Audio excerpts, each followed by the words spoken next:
the herald angels sing, glory to the newborn King. Peace on earth and mercy mild, God and sinners reconciled. Yes, it's a very lovely choral sounds of Christmas in these Cayman Islands. It is with pleasure that I bring season's greetings on behalf of my wife Kerry, our family and myself, and also from all of my colleagues, elected and otherwise. I take this opportunity to share a few Christmas thoughts with all of our citizens and all of our visitors in these beloved Cayman Islands. I really love to sit and meet with older people and their families, especially at this time of the year, and hear the motivating and uplifting stories of life in early Cayman, as well as to share in their present celebrations of new births and other personal and professional achievements over the past years.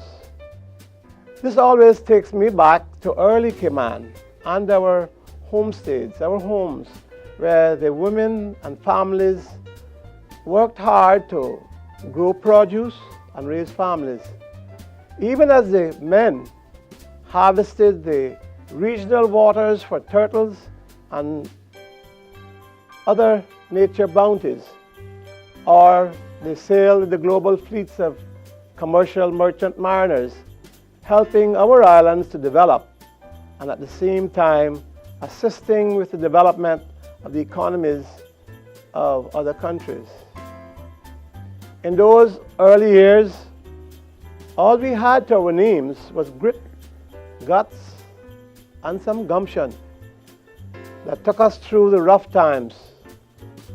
Most of the early men, upon reaching their teens, went off to sea, some staying away for months or years on end, all to build this, our island home. And at Christmas, faithfully returned home with gifts of apples, a few candies, and perhaps a few bolts of sewing material or orders of national ballehess. Well, some people were fortunate to have that, some were not. This is the first Christmas without my mother and my last aunt, who went on at age 102.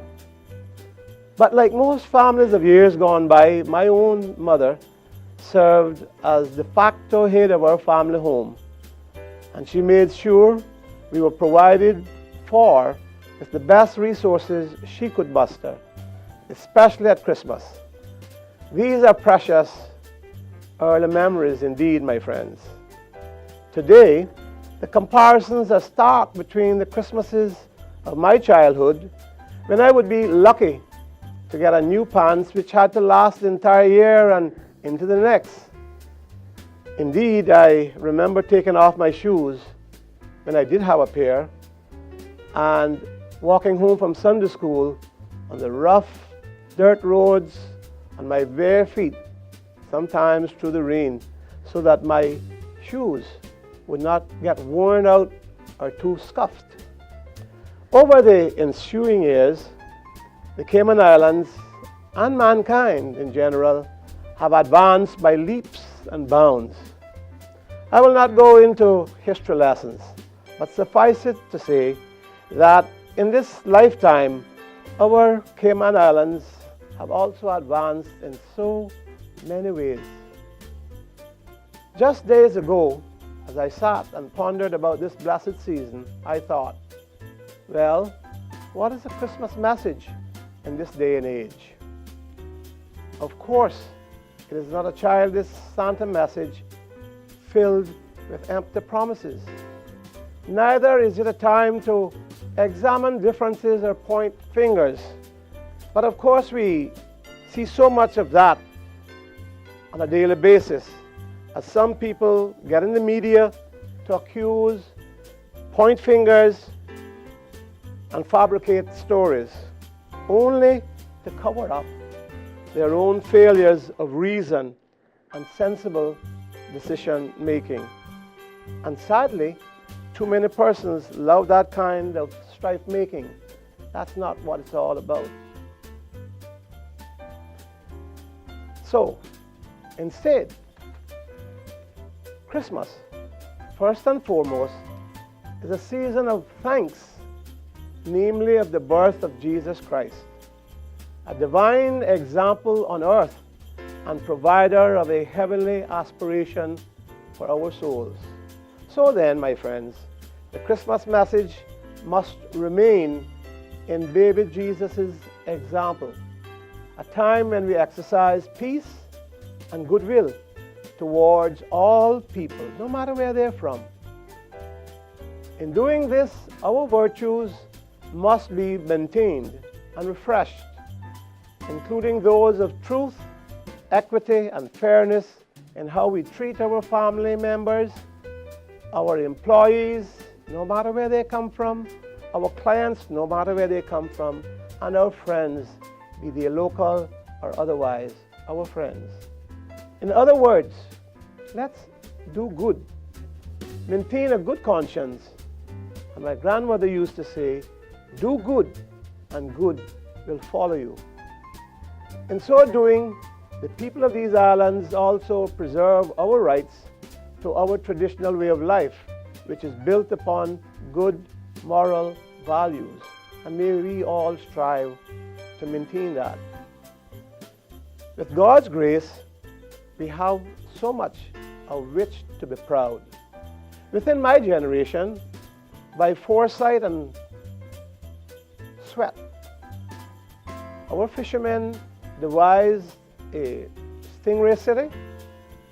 Our developers envisioned guests coming to hotels and condos. We have the Ritz. We have the Kipton, top and world-class properties.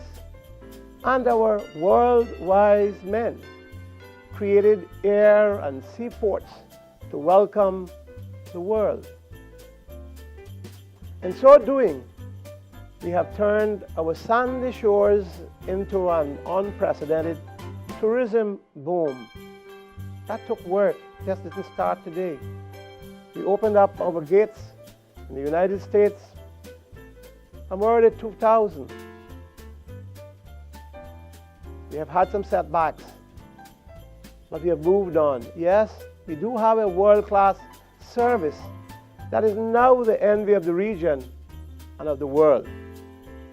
Simultaneously, we capitalize on our honesty and knowledge of how to stretch and save a dollar, converting these into the foundation of our financial services industry. And yes, far too many of us have had to stretch beyond our means. Too many are hurting. The original offshore banking services of the 1960s and 70s have since evolved into diverse areas, from mutual funds, global shipping registration, to captive insurance and top-notch legal and corporate services.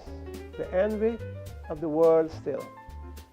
It is said that high achievers, such as top athletes and scientists and educators, are often referred to as being made of the good stuff.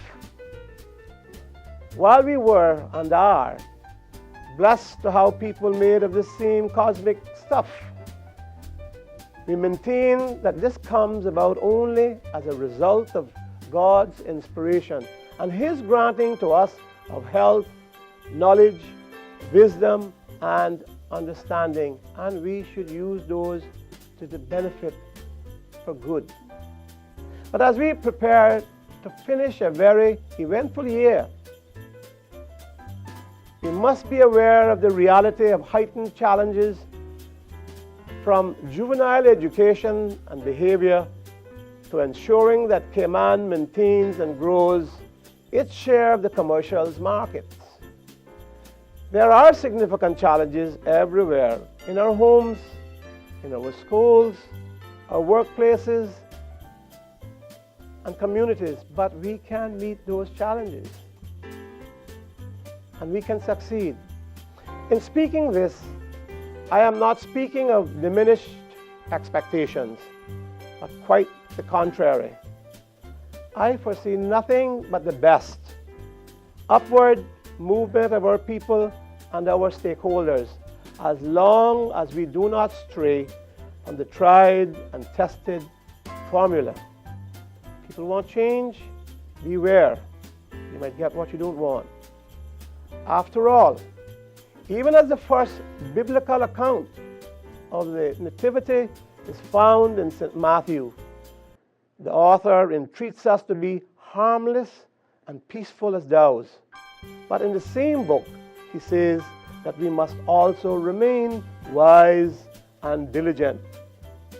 Today, not only are our promising university graduates return home to begin their careers and forward our nation-building aspirations, even as the rest of the world is also beating a path to our shores and giving competition for the best, we must take care of our own.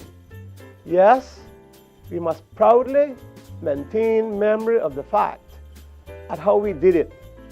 But as we go to our gatherings and celebrations this month, do not allow the glamorous ball gowns, well-cooked meals, and lavish lifestyles we see among some, especially at Christmas time.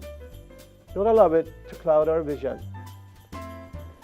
Our national song, written by a Caymanian lady, Leela Ross Shire, and which I was proud as minister to put into law, says it best for me about our islands this time of the year.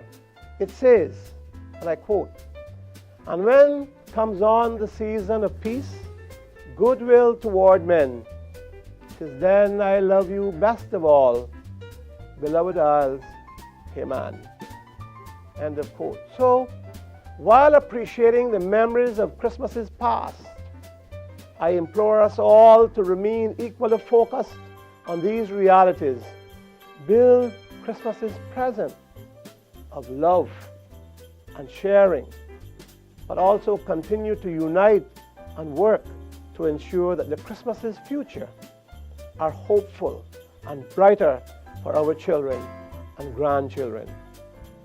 I wish you all a time of reflection, reconnection, and rejuvenation, and a blessed and safe season of goodwill.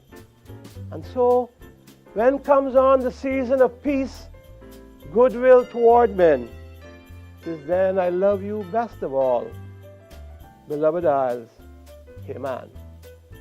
God bless you and your families wherever in this world they may be.